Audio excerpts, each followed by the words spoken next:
Ang layo sir na nadurog. Sobra? Oh no!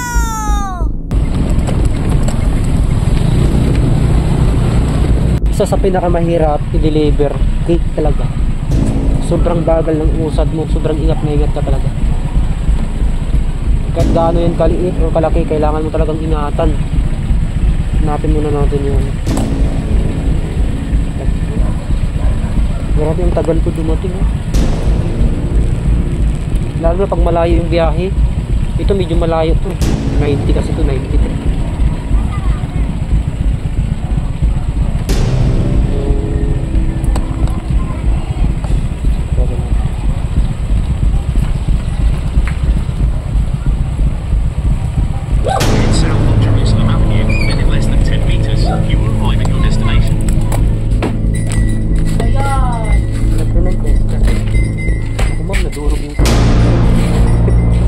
Kasi ingat na ingat talaga ito, mag-fake talaga. Hindi naman, pakinata ko talaga. Thank you po. Di ba, sobrang liit lang nun, pero syempre, doble ingat talaga. Ang lubak, lalo na pag malubak. Let's go. Ma'am, grab food cake delivery. Sige ma'am. Thank you ma'am. Grabe mga paps, another cake na naman. Sobrang bagal natin. Kasi sobrang ingat na ingat tayo. Yung tipong mabagal ka na nga kahit food yung dala mo, tapos pinasukan ka ng 2 beses na cake, tapos ang lalayo. Talagang ingat na ingat ka. Iwan ko lang kung pa ba yung cake natin kasi 2 cake. Oh, padaan ako ng hams. Hindi naman malaki pero siyempre alok talaga yun. Pero ito ang layo nito. Ano to? 123. Malayo na yun.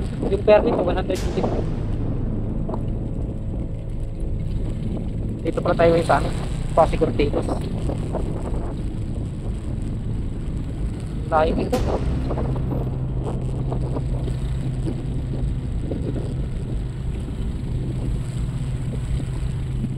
Tayo.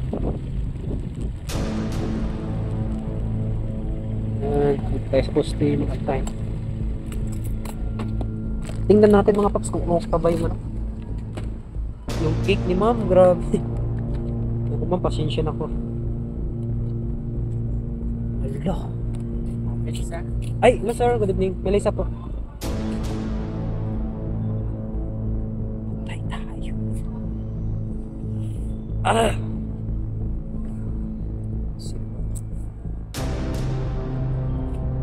Sir, sobrang layo sir na nadurog. Sobra? Talagang iningatan ko yan sir, sobrang bagal. Kahit Thank you, kuya. Sobrang hirap talaga pag cake sir eh. Oo nga. Sige sir, kinabahan si sir. Sobrang hirap talaga pag cake talaga na grabe. Ang bagal. Tagal mo dumating. Samahan mo pa ng traffic. So yun lang, pinakamahirap talaga na i-deliver cake. Wala nang iba. Ay, Diyos ko. Kahit pa paano nakarating tayo. Yun lang. Ride safe mga paps. Beep, beep, beep, beep.